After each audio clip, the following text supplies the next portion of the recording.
მოგესალმებით მაღაზია Apache-დან. დღევანდელი ჩვენი ვიდეოს თემა იქნება FN-ის Browning High Power პისტოლეტის მიმოხილვა. ეს High Power-ი, რა თქმა უნდა, წარმოადგენს ძველი ლეგენდარული პისტოლეტის 1935 წელს ბელგიის არმიის მიერ შეიარაღებაში მიღებული პისტოლეტის ღრმად მოდერნიზებულ ვარიანტს 2022 წელს გამოჩნდა ბაზარზე და თავისი ორიგინალისგან საკმაოდ ბევრი სხვაობა აქვს. დღეს ეს იარაღები დარჩენილი არის ჩვენთან მაღაზიაში და იყიდება. ჩვენ ვისაუბრებთ თუ კომპლექტაციაში რა მოყვება, რითი არის განსხვავებული თავისი ორიგინალ მოდელებისაგან და გარდა ამისა პატარა პრაქტიკულ გამოცდილებაზე, რადგანაც დაახლოებით 100 ტყვის სროლა მოვასწარეთ ჩვენ ამ იარაღიდან ველზე. თვითონ ორიგინალ Browning High Power-ზე ალბათ ძალიან ბევრის ლაპარაკი შეიძლება ისტორიული კუთხით, იმიტომ რომ მართლაც რომ ლეგენდარული იარაღი იყო და თამამად შეიძლება ითქვას ალბათ რომ მეორე მსოფლიო ომის დროს ის იყო ერთ-ერთი საუკეთესო პისტოლეტიც. მეორე მსოფლიო ომის შემდეგაც High Power-ებმა გააგრძელა სხვადასხვა უამრავი ქვეყნის შეიარაღებაში, ასე ვთქვათ, არსებობა. ბრიტანეთმაც ბოლოს 2013 წელს ჩამოწერეს ის შეიარაღებიდან და გლოკმა ჩაანაცვლა. რაც შეეხება სამოქალაქო ბაზარზეც, რა თქმა უნდა, გამოდიოდა სხვადასხვა ფირმების ასე ვთქვათ, რეპლიკები ამ იარაღის და FN-მა 2022 წელს გამოუშვა მისი განახლებული ღრმად მოდერნიზებული ვერსია, რომელსაც სახელი ჰქვია უკვე Browning High Power. ამ შემთხვევაში აღნიშნა, რა თქმა უნდა, თვითონ High Power ან მაღალი სიმძლავრის, თავის დროზე ეს გულისხმობდა იმას, რომ სხვა პისტოლეტებთან შედარებით იმ დროინდელი 30-იანი წლების მიწურულს არის საუბარი, მასში ჩადიოდა 13 ტყვია ორიგინალში, რაც ითვლებოდა ასე ვთქვათ დიდ ტევადობად და აქედან დაერქვა მას ეს სახელი. ხოლო დღეს უკვე თანამედროვე ვარიანტები, რა თქმა უნდა, გვევლინება უკვე იმ ტევადობით, რაც მიღებული არის თანამედროვე პისტოლეტებში, ეს არის მინიმუმი 15 და 17 და ასე შემდეგ. ჩვენ შემთხვევაში ხა დღეს მცირეც ვისაუბრებთ, რა თქმა უნდა, ამ იარაღის დიზაინზე და შემდეგ უკვე გადავალთ მის პრაქტიკულ ნაწილზეც. რაც შეეხება ხა დიზაინს, სტანდარტულად ეს მოდერნიზებული High Power-იც წარმოადგენს, ასე ვთქვათ, ორიგინალივით სრული ზომის მეტალის პისტოლეტს, რომელიც არის ერთმაგი მოქმედების, მარტივი გასაგები რო იყოს ერთმაგი მოქმედების პისტოლეტები რითი განსხვავდება ერთმაგი ორმაგი მოქმედების პისტოლეტებისგან არის ის, რომ იმ დროს, როდესაც დამრტყმელი არის დაშვებული, ანუ ეგრეთ წოდებული ჩაქუჩი, მას სასხლეტის მეშვეობით უკანა საბრძოლო პოზიციაში ვერ დავაყენებთ. იმისთვის, რომ იარაღი მოვიდეს საბრძოლო პოზიციაში, ხელით უნდა გადმოვწიოთ ის, იმ შემთხვევაში თუ ის გადატენილია და შემდეგ უკვე ხელით არის დაშვებული, წინააღმდეგ შემთხვევაში გასვლას ვერ მოვახდენთ. რა თქმა უნდა, თანამედროვე მოთხოვნები უკვე გათვალისწინებული იქნა ამ იარაღის მოდერნიზების დროს. მიყვებით ეხა სათითაოდ და წვრილმანებში გავივლით დაახლოებით რა შეიცვალა ორიგინალთან შედარებით. როცა ვამბობ ორიგინალს, რა თქმა უნდა, თვითონ ორიგინალმა High Power-მაც მოდერნიზაციის საკმაოდ დიდი გზა გაიარა, თუმცა ჩვენ ძირითად ცვლილებებს შევეხებით, რაც ასე ვთქვათ, სახეზე გვაქვს. ხო, რაც შეეხება ხა შეფერილობას, სამი ფერის გამოდის. დღეს FN-ისგან ეს იარაღი, ეს არის ეგრეთ წოდებული კოიოტის ფერი, არის ვერცხლისფერი უჟანგავი და არის ასევე შავი დაფარვის იარაღი. ამ იარაღს ეს პანელები ეცვლება და aftermarket აქსესუარებად იყიდება სხვადასხვა ფერის და შეგვიძლია შესაბამისად მოვარგოთ.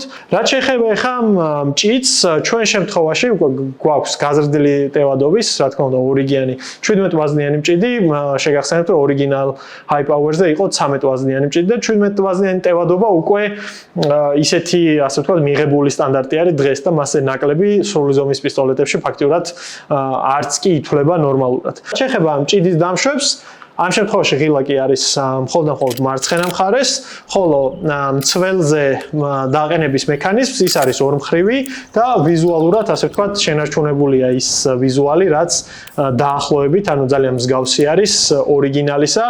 კონსტრუქციულად მისი სხვანაირის გაკეთება შეიძლებოდა, თუმცა რადგან High Power-თან გვაქვს საქმე, მაქსიმალურად საკეტის დამშვებიც და მცველზე დამაყენებელი, ასე ვთქვათ, ღილაკიც არის მიახლოებული ვიზუალურად ორიგინალ High Power-ზე. შემდეგი რაც უნდა ითქვას, ეს არის თვითონ ეს დამრტყმელი ჩაქუჩი, რომელიც ორიგინალზე პრობლემა იყო ყოველთვის, მისი განსაკუთრებული კონსტრუქციიდან გამომდინარე, ხშირად ხდებოდა, რომ ხელის მოკიდების დროს, ანუ სროლის დროს უკან ხელზე ურტყავდა ხოლმე სროლეს და ეს ზოგადად ესე ვთქვათ, ცნობილი პრობლემა იყო.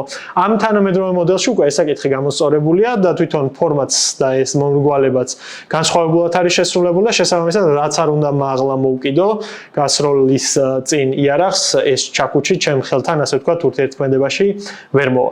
მე გითხარით უკვე საკეტის დამშვებზე და ამ შემთხვევაში საკეტის დამშვები არის ორმხრივი და აქაც შენარჩუნებულია ასე ვთქვათ ორიგინალის ვიზუალი. რაც შეეხება ახლა დაშლის მექანიზმს, აქაც გაუმჯობესებასთან გვაქვს საქმე.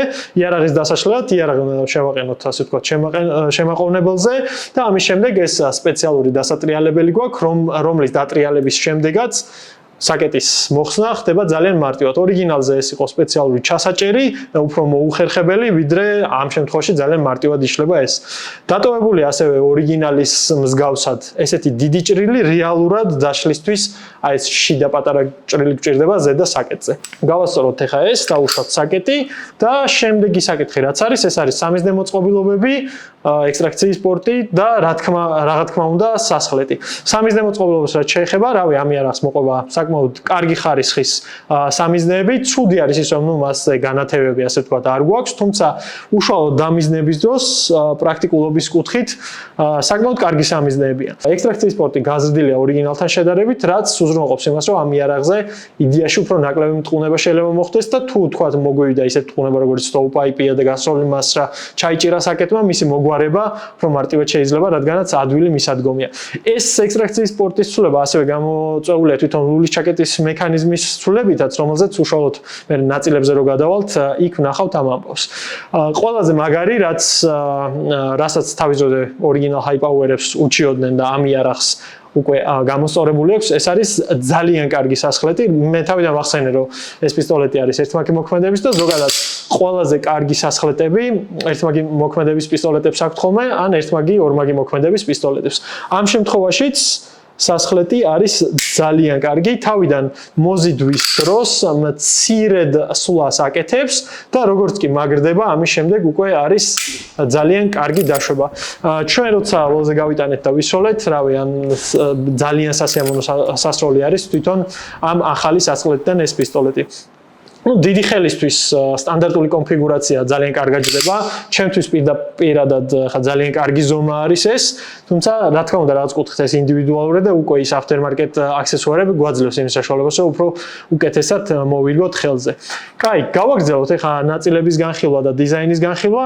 ჩვენ უკვე მოგვიწევს იარაღი დავშალოთ და ჩავიხედოთ რა ხდება შიგნით. იმისთვის რომ დავშალოთ, მე როგორც გითხარით, მარტივად, რა თქმა უნდა, პირველი ვამოწმებთ, რომ ლულაში არაფერი არ არის, შემდეგ ვაყენებთ მას შემაყოვნებელზე, ამ ბერკეტს დავატრიალებთ და შემდეგ უკვე დავუშვებთ ჩაოლებრივად საკეთს და მოიხსნება, განცალკევდება.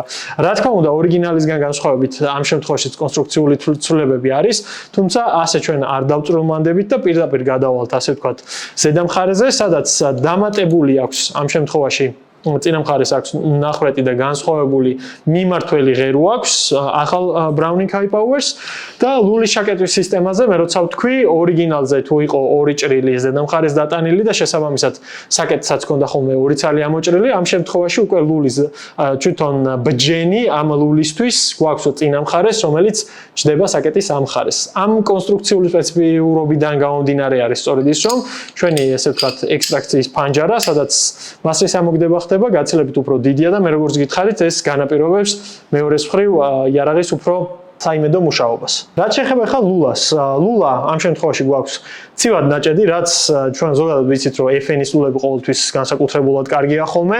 ამ შემთხვევაშიც გვაქვს ცივად ნაჭედი, მისი შესასვლელი არის პოლირებული, იმისთვის რომ სხვადასხვა სახეობის ვაზნებზე მიწოდება მოხდეს ძალიან მარტივად, 12 სანტიმეტრიანი ლულაა და თვითონ მთლიანობაშიც იარაღი, რადგან ეს ეგრეთ წოდებული სრული ზომის იარაღია, დაახლოებით კილო და 120 გრამს იწონის.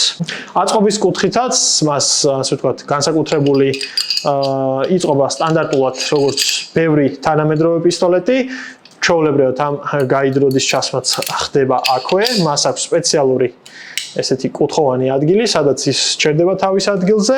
ამის შემდეგ ვსვავთ რელსებში, გადაყვავს შემაყოვნებელზე, ვატრიალებთ ამ ბერკეტს და ვაკეთებთ უბრალოდ დაშვებას. რა თქმა უნდა, დაშვების შემდეგ ვამოწმებთ რომ ყველაფერი ასე ვთქვათ ფუნქციონირებს და ჩვენი იარაღი მარტივად დაშლილი და აწყობილია. კიდევ ერთი საინტერესო თვისება რაც განასხვავებს მოდერნიზებულ ვარიანტს ორიგინალისგან, ეს არის ეგრეთ წოდებული MagSafe-ის არარსებობა. ორიგინალ Hi-Power-ზე ჭიდის გარეშე მისი გადატანა და გასროლა არ ხდებოდა. ამ შემთხვევაში ჩვენ შეგვიძლია ჭიდის გარეშე ჩვეულებრივად დავტენოთ და დასხლეტვა გავაკეთოთ. მე ვთქვი, რომ მჭიდები ამ შემთხვევაში გვაქვს უკვე გაზრდილი ტევადობის და კომპლექტაციაში ამ იარაღს მოყვება 2.17 ვაზნიანი მჭიდი, ასევე მოყვება დამატებითი პანელები, რიგ შემთხვევაში ცოტა უცნაური ფენის პანელები მოყვება ხოლმე, რომელიც ძირითადად იმ კამუფლაჟს დიდად არ ემთხვევა, თუმცა FN-ის საიტზე ჩვენ და არა მარტო FN-ის საიტზე შეგვიძლია სხვადასხვა სახეობის ის პანელები შევუკვეთოთ. ასევე მოყვება იარაღს თავისი მცირედი დოკუმენტაცია, საკეტი და პრინციპში ესეთი კარგი შალითა. რაც შეეხება ახლა პრაქტიკულ ნაწილს, ჩვენთვის პრინციპში პირველი პისტოლეტის ესეთი საველე განხილვა არის და ნენალა ასე ვთქვათ, უნდა ჩამოვაყალიბოთ რის მიხედვით უნდა გავზომოთ ხოლმე პრაქტიკული კუთხით პისტოლეტების გამოყენება. ნუ აქაც რა თქმა უნდა პირველი არის საიმედოობა, სიზუსტე და შემდეგ უკვე ერგონომიკა. ჩვენ შემთხვევაში გვქონდა საშუალება რომ გვესროლა დაახლოებით 100 ვაზნა, ეს იყო STV ჯგუფის 120 გრენიანი FMG, არანაირი მტყუნება არ გქონია. პირველი რაც შეიძლება ითქვას და ამ შემთხვევაში ცოტა სუბიექტური იქნება, რადგანაც ჩვენ ყველანი ასე ვთქვათ განსხვავდებით ხელის ზომით და შესაბამისად იარაღიც ჩვენს ხელში მოთავსდება განსხვავებულად. დიდი ხელისთვის, რავი, ეს იარაღი ჯდება იდეალურად. თვითონ ამ პანელებზეც დატანილი არის ოდნავ ჩაღრმავებები და ტექსტურა, რა თქმა უნდა, GHS ტექსტურა უკეთესი იქნებოდა, ეს უბრალო პოლიმერი არის, თუმცა თვითონ ხელში კარგად ჯდება და შემდეგი თემა რაც არის, ეს არის თვითონ მჭიდის მორგება. ამ შემთხვევაში მჭიდს არ აქვს პრიალა ზედაპირი და იგივე სხვა FN-ის მჭიდებისგან განსხვავებით ისე კარგად არ შედის, როგორც მაგალითად FN-FNX-ის მჭიდი, რომლის დაფარვაც ასე ვთქვათ პოლირებულია და მისი შესრიალება ბევრად უფრო ნაკლებ ხომას გამოსცემს და ბევრად უფრო ნაკლები წინაღობით ხდება. მჭიდის მოსახსენსაც შეეხება, რავი, თვითონ ზომაც ნორმალურია და ზედმეტადაც არ არის გამოშვერილი, რომ ვთქვათ სროლის დროს მასზე ხელი დაგვეჭიროს. რაც შეეხება ხა ზედმეტად გამოშვერილობას, ამ შემთხვევაში ალბათ აღსანიშნავი არის ეს მცველი ზღილაკი, რომელიც ამ შემთხვევაში არის ამბიანი ორმხრივი, რაც მესმის რომ საცემსრულებისთვის კარგია, თუმცა მარჯვენა მსრულებისთვის ასე ვთქვათ ზედმეტი დამატება, ანუ გარდა იმ შემთხვევებისა, როცა მარჯვენა ხელი დაზიანებული აქვს და მარცხენა ხელით გვიწევს პისტოლეტის ოპერირება, ხო?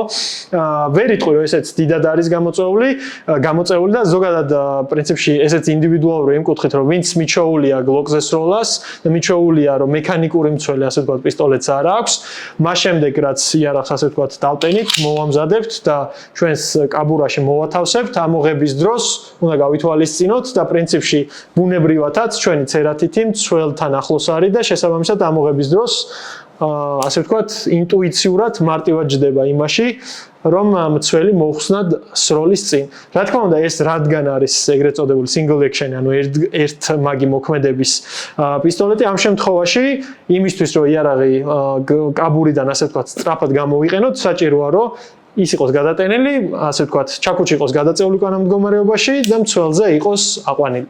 რადგანაც ამოღების შემდეგ სწრაფად მცველის მოხსნით უკვე შეგვეძლოს გასროლის გაკეთება. ანუ ეს ნიუანსები, რა თქმა უნდა, თუ ჩვენ ამ იარაღს ვყიდულობთ პრაქტიკული თვალსაზრისით და ვაპირებთ ბევრი ვისროლოთ, ბევრი ვარჯიშოთ და ეს გახდეს ჩვენი სრული ზომის სატარებელი იარაღები, ეს ნიუანსი გასათვალისწინებელია. ხოლო თუ ჩვენ ვყიდულობთ როგორც ლეგენდარული high power-ის, ასე ვთქვათ, გაუმჯობესებულ ვერსიას, ამ შემთხვევაში ესეთ წვრილმანებს, რა თქმა უნდა, შეგვიძლია ყურადღება არ მივაქციოთ. იგივე თემა, რაც შეეხება საკეტის შემაყენებელს, საკმაოდ დიდი ზომის არის, გარდა ამისა, თვითონ ჩვენი თითიდან დაშორება ამისი არის მოსახერხებლად, ამიტომ როდესაც იარაღი საკეტზე დგება, იგივე ახალი მჭიდის მორგების დროს მარტივად შეგვიძლია ცერათითით მივწვდეთ და დაუშვათ საკეტი.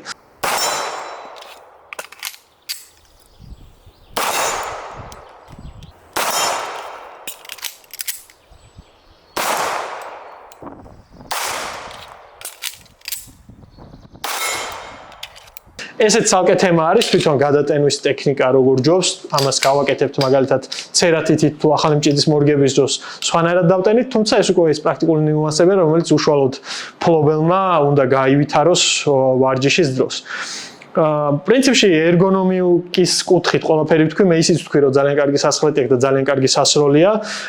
თავიდან ვცადეთ, რომ სიზუსტეზე გვესროლა 5 მეტრში, ასე ვთქვათ, მისაღების სიზუსტე ვაჩვენე მე და იარაღზე ეს არ ითქმის, რადგანაც დიდად გამოცდილი მსროლელი არ ვარ, თუმცა უნდა ითქვას, რომ სასროლიდან გამომდინარე ძალიან სასიამოვნო სასროლია და პირველივე ჯერზე, ეხლა 50 მეტრზე ზოგადად პისტოლეტს არ ვისვით ხოლმე, მაგრამ პირველივე ჯერზე როგორც კი გადმოვედი 50 მეტრზე C-ზონის გონგს ვესროლე, პირველივე რამდენიმე ნასროლი, ასე ვთქვათ, მოხდა მარტივად.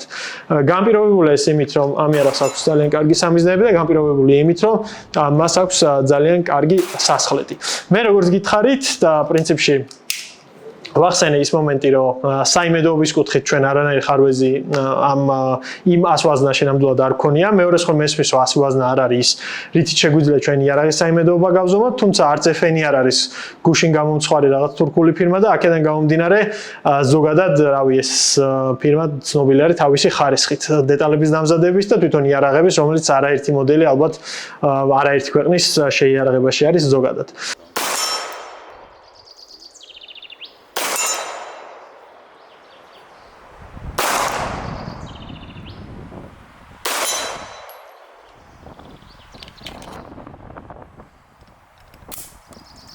პრინციპში ძირითადად ყველაფერი ვთქვით, რაც ესე მცირე გამოცდაში შეგვეძლო მოგვესწრო, რევიუსაც რო გადახედოთ ინტერნეტში, ანუ ის ხალხი, ვინც პრაქტიკულობის კუთხით უყურებს ამ იარაღს, საკმაოდ დადებითი შეფასებები აქვს. FN-ის იარაღები ზოგადად გამორჩეულია თავის ხარისხით და აქედან გამომდინარე იაფი არასდროს არ ღირს. დღეს ეხა ეს ფერი კონკრეტულად ჩვენთან იყიდება 5700 ლარად და იმ ხალხისთვის ალბათ, ვისაც ანუ თან ისტორიულად მნიშვნელოვანი იარაღი უნდა და თან პრაქტიკულობის კუთხით მოსახერხებელი.